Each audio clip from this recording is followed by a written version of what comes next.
జై బాబా అండి. రికార్డింగ్ పెట్టలేదు. మళ్ళీ స్టార్ట్ చేస్తా. 'అవతార్ మెహర్ బాబాకి జై'. నిన్నటి రోజు ప్రభు అనుమతితో 'సమాధి అనంతతార' అనే పుస్తకంలోని విశేషాలను మనం చదువుకుంటున్నాం.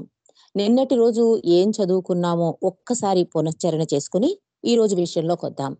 ఈ పుస్తకాన్ని 'ద స్టార్ ఆఫ్' ఒక్క నిమిషం. వినిపిస్తుందా? 'స్టార్ ఆఫ్ ఇన్ఫినిటీ' అని బాలనాటి గారు రాసిన ఇంగ్లీష్ బుక్‌ని తెలుగు ట్రాన్స్‌లేషన్ జీవీజీకే చంద్రమౌళేశ్వరరావు గారు రాశారు. ఈ పుస్తకంలో బాలనాటి గారు అంటారు, ఇది నా వ్యక్తిగత భావాలకి సంబంధించిన గ్రంథము అంటూ, శాశ్వత ప్రీతముడు అవతార్ మెహర్ బాబా యందున్న మహాప్రేమతో నేను ఈ గ్రంథాన్ని పాఠకులకు అర్పిస్తూ, ఆ పురాణ పురుషుని ఆవాస స్థానం అనంతతార దివ్య సమాధితో తమకు ఉన్న వ్యక్తిగత బాంధవ్యంలో ఇది వారికి సహాయపడుతుందని ఆశిస్తున్నాను అన్నారు బాలనాటి గారు. ఇక రచయిత అంటారు, ఈ ఈ రచయిత అంటే బాలనాటి గురించి చెప్తున్నారు జీవీజీకే చంద్రమౌళేశ్వరరావు గారు. రచయితకు ఉన్న వ్యక్తిగత భావాల్ని, నమ్మకాల్ని జోడిస్తూ సమాధి అంటే గోరి అన్న అర్థం కాదని, ప్రస్తుత మెహర్ బాబా అవతార కాలంలో అది ఆయన దివ్యమైన ప్రేమ, కరుణలను నిత్యం ప్రసరిస్తున్న చోటని సోదాహరణంగా విశదపరిచిన తీరు పాఠకుల మనోఫలకంపై స్థిర ముద్ర వేసుకుంటాయి అనడంలో నిస్సందేహం అంటున్నారు జీవీజీకే చంద్రమౌళేశ్వరరావు గారు. ఇలా ఈ గ్రంథ పరిచయం జరిగింది. మొదటి చాప్టర్ గా నిన్న మనం గుమ్మం వద్ద అనే చాప్టర్ లో ఉన్నాం. దీనికి ఈ గుమ్మం వద్ద అనే చాప్టర్ కి ముందుగా అద్భుతంగా బాలనాటి గారు బాబా ఇచ్చిన ఒక అద్భుత సందేశాన్ని ఇచ్చారు.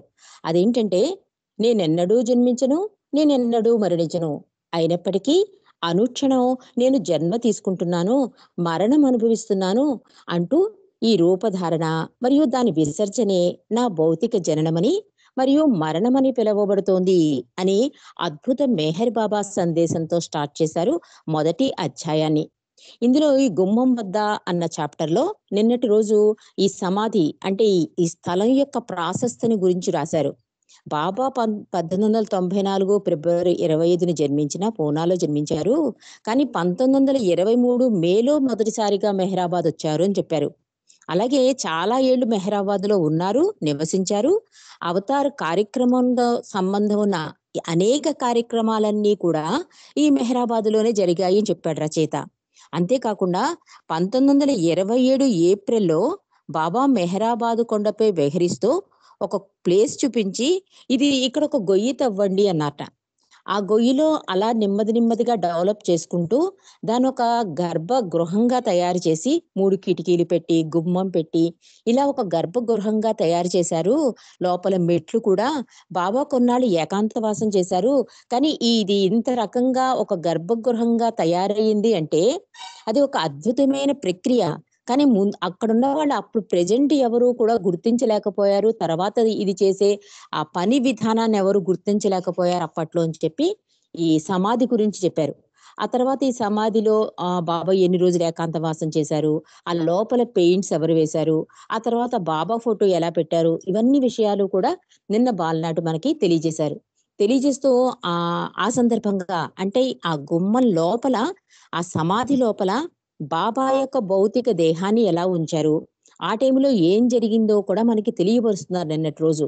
బాబా తరచూ అనేవారట, బాబా ఆదేశం ప్రకారం బిగిన్ అనే పాట రికార్డును 7 సార్లు వేశారు అని చెప్తున్నారు. అంటే మా బాబా భౌతిక దేహాన్ని అక్కడికి తీసుకురావడం, అందరి దర్శనార్థం ఉంచడం, ఇవన్నీ జరుగుతున్నాయని నిన్నటి రోజు మనకి చెప్తున్నారు బాలనాటు. ఈ రోజు ఏం చెప్తున్నారంటే, డాక్టర్లు బాబాకు సన్నిహితులైన శిష్యుల మధ్య కొంత చర్చ జరిగిన పిదప బాబా శరీరాన్ని తన ప్రేమికులకు దర్శనం నిమిత్తం సుదీర్ఘ కాలం అందుబాటులో ఉండవచ్చునని నిర్ణయించారు. ఆ తర్వాత అంటే ఫిబ్రవరి 7, 1969 ఫిబ్రవరి 7, 12:15 మూసివేయాలని నిర్ణయమైంది. అంటే 7 రోజులు ప్రేమికుల, ప్రజల దర్శనార్థం ఆ సమాధి ఓపెన్ అయి ఉంది అని చెప్తున్నారు ఇక్కడ. ఆ తర్వాత ఈ బాలనాటు తన రాక గురించి చెప్తున్నాడు. అంటే బాబా భౌతిక నిర్యాణం అనంతరం తనెప్పుడు బాబా దగ్గరికి చేరుకున్నాడో కూడా చెప్తున్నాడు. నేను నా స్వగ్రామమైన కురుత్వాడిలో ఫిబ్రవరి 1న ఉదయం స్కూల్లో పాఠం చెబుతుండగా ఈ వార్తను విన్నాను. ఏ వార్త? బాబా నిర్యాణం చెందారని. నేను ప్రిన్సిపల్ని కలిసి నేను వెంటనే వెళ్ళిపోవాలని, మరలా ఎప్పుడు తిరిగి నా విధుల్లో చేరగలుగుతానని తెలియదని చెప్పాను ప్రిన్సిపాల్తో. అంతటా మా ఇంటికి వెళ్లి మెహరాబాద్కు త్వరగా బయలుదేరేందుకు జత బట్టలకై తడుములాడుతూ సాయంకాలానికి నేనక్కడకు చేరాను. నెమ్మదిగా జనం గుంపు మధ్య సమాధి మార్గం చేసుకున్నాను. చెప్పనలవి కాని ఆలోచనలతో బట్టలు చుట్టబడిన బాబా పాదాల్ని స్పృశించి ఆయన ముఖం వైపు తేరిపారా చూశాను. ఎంతో ప్రశాంతంగా, ముగ్ధ మనోహరంగా కనిపించింది బాబా ముఖారవిందం. తదుపరి 7 రోజులు నేను సమాధి చేరువలోనే గడిపాను. తరచుగా బాబా ముఖం వైపు పరికిస్తూ గుమ్మం బయట నుండి చూచాను బాబాని. గాఢ నిద్రపోతున్నట్లు మెహర్ బాబా ప్రశాంతంగా కనిపించారు. అందమైన మెరిసిపోయే ఆయన కళ్ళు మూసుకుని ఉన్నాయి. కాని ఆయన కటాక్షం ఎప్పటివలే దేదీప్యమానంగా ఉండిపోయింది. నా కళ్ళు ఆయన నుదిటి దివ్య ప్రకాశం వైపు ఆకర్షితమయ్యాయి. సంవత్సరాలు గడిచే కొద్దీ భగవంతుడు అవతారుడిగా మానవ రూపంలో నియమిత కాలంలో దిగి రావడం గురించి, ఈ యుగంలో మెహర్ బాబా రావడం గురించి నేను ఆలోచించసాగాను.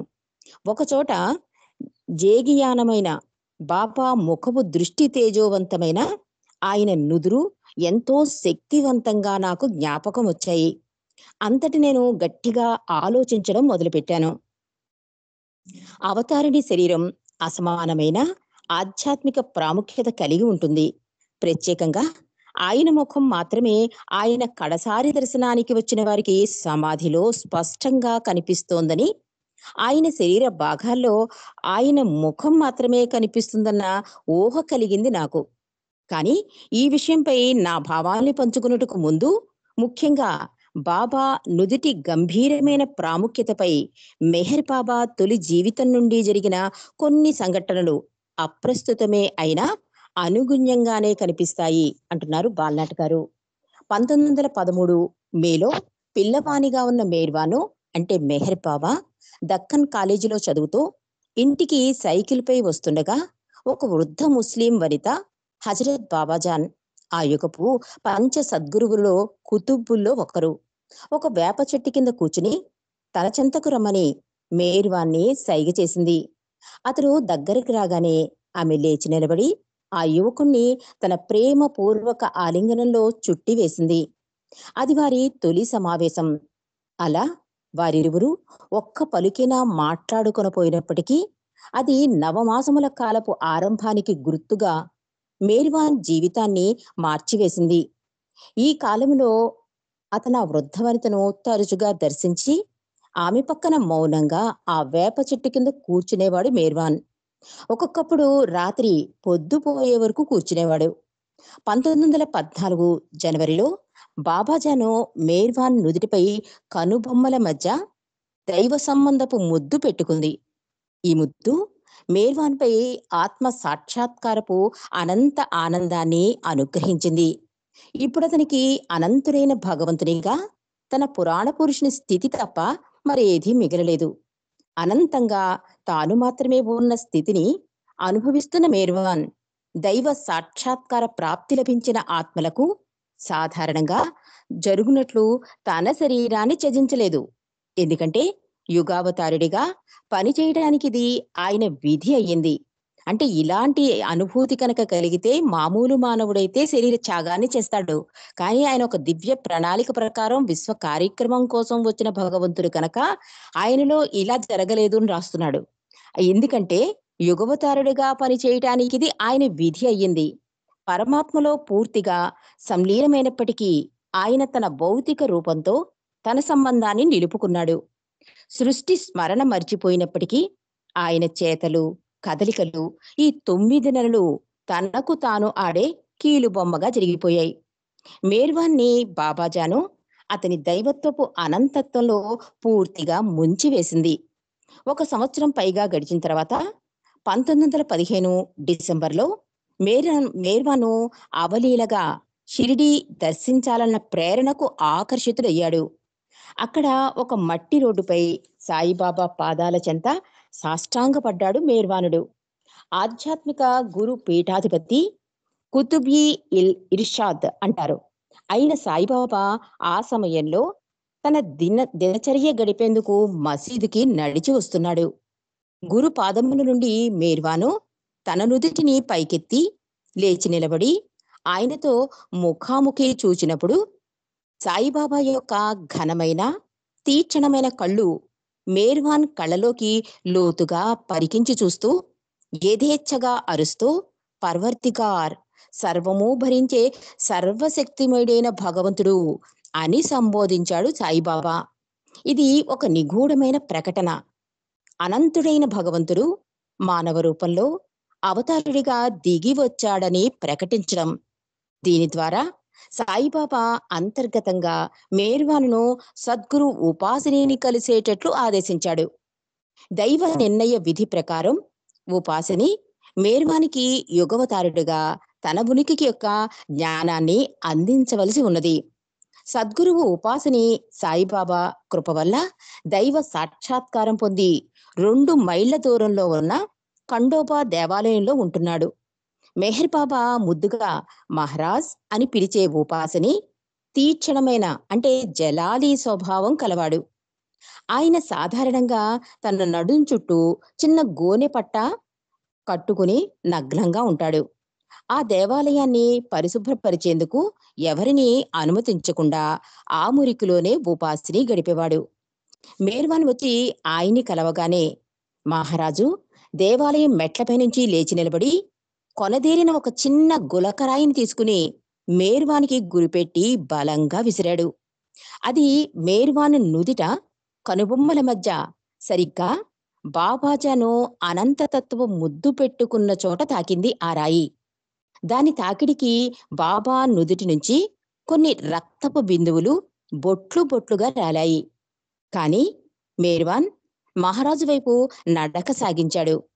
మహారాజు ఎంతో ప్రేమగా అతని గాయాన్ని చుంబించి పిదప అతన్ని ఆలింగనం చేసుకున్నాడు ఉపాసిని మహారాజ్. ఈ సంఘటన మెహర్ బాబా ఈ విధంగా వివరించారు. ఆ గాయం యొక్క గుర్తు ఇంకా నా నుదిటిపై ఉన్నది. అయితే మహారాజు కొట్టిన ఆ దెబ్బ జ్ఞానం యొక్క దెబ్బ, హకీకత్ యొక్క మరేఫత్ లేదా దివ్య జ్ఞానం.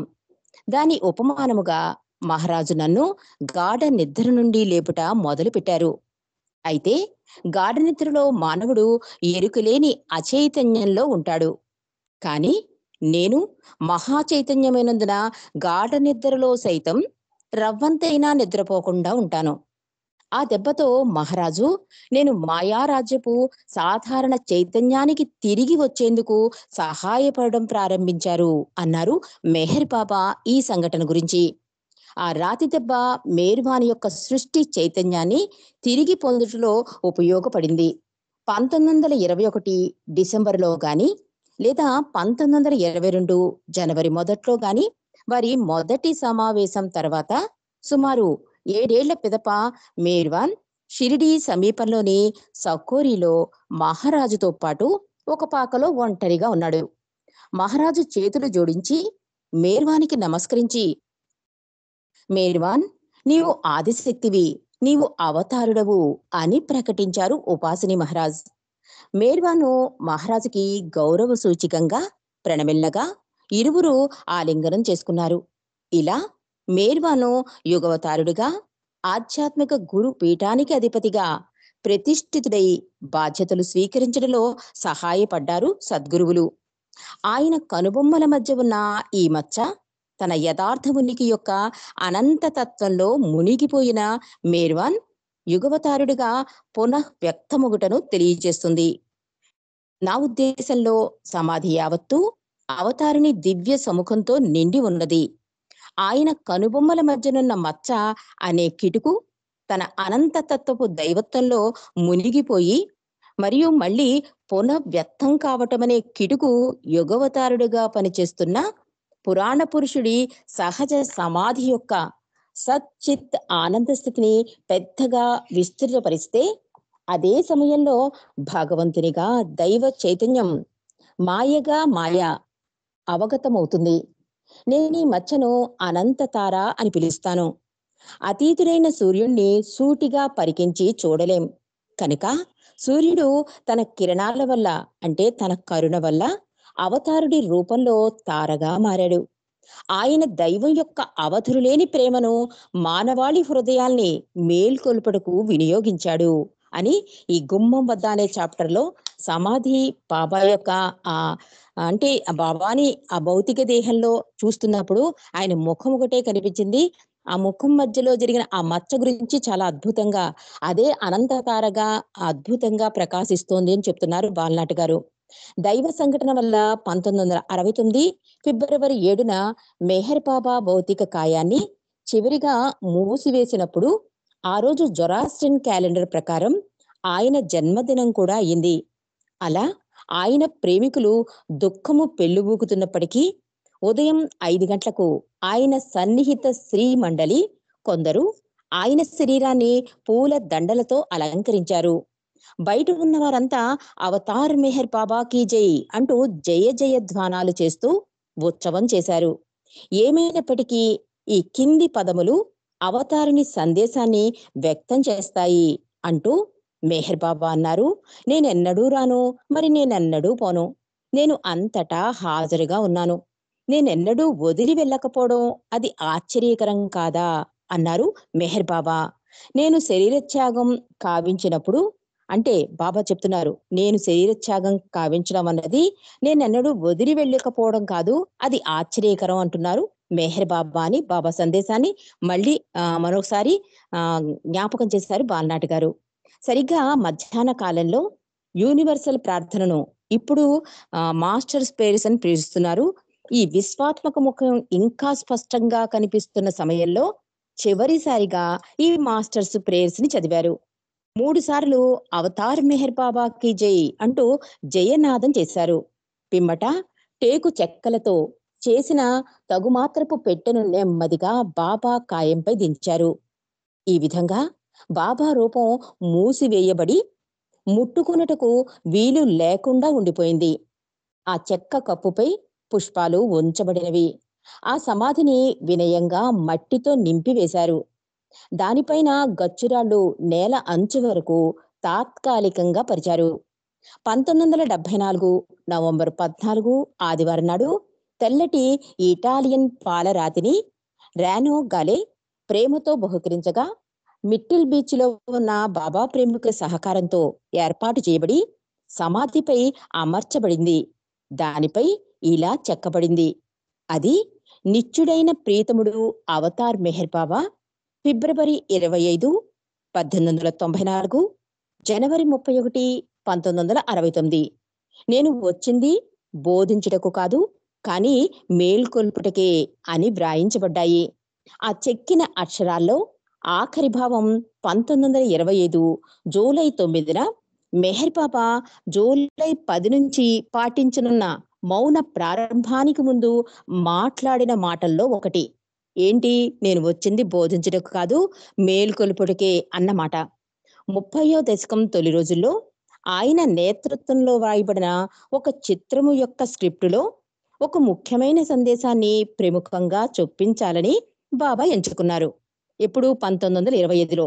ఆ సంఘటన గురించి బాలనాటి గారు తెలియజేస్తున్నారు మనకు. ఆ సమాధిలో ఈ మాటలు ఇంకా మారుమోగుతూనే ఉన్నాయి. ఆయన ప్రతి వారిని ప్రేమతో లోనికి రండు, దైవ ప్రేమ కోసం మీ హృదయాన్ని నేను మేల్కొల్పుతాను అంటూ ఆహ్వానిస్తున్నారు బాబా.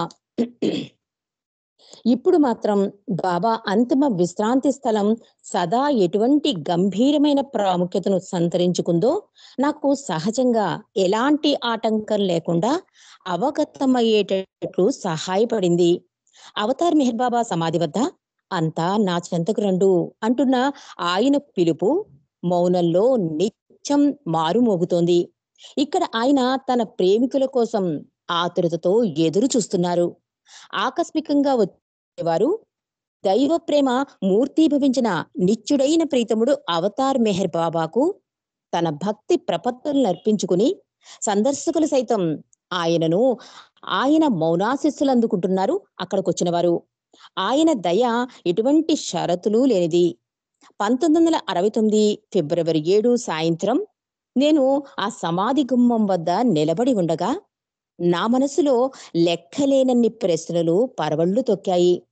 తన ఉనికి యొక్క అపరిమితత్వాన్ని తన దృష్టాంతం ద్వారా నిరూపించే ఆ అద్భుతమైన రూపరహితుని సుందర రూపం ఎక్కడుంది? ఆయన ఇప్పుడు ఎక్కడున్నారు? ఇప్పుడు మెహర్ బాబాగా ఒక మానవ రూపాన్ని ధరించిన ఆ పురాణ పురుషునితో నాకు ఉన్న సంబంధం ఏమిటి? ఇక్కడితో ఈ గుమ్మం వద్ద అనే చాప్టర్‌ని ముగించారండి. నెక్స్ట్ చాప్టరు లోని విశేషాలను రేపు చదువుకుందుకి మనం ప్రయత్నం చేద్దాం. అవతార్ మెహర్ బాబాకి జై. జై బాబా అండి.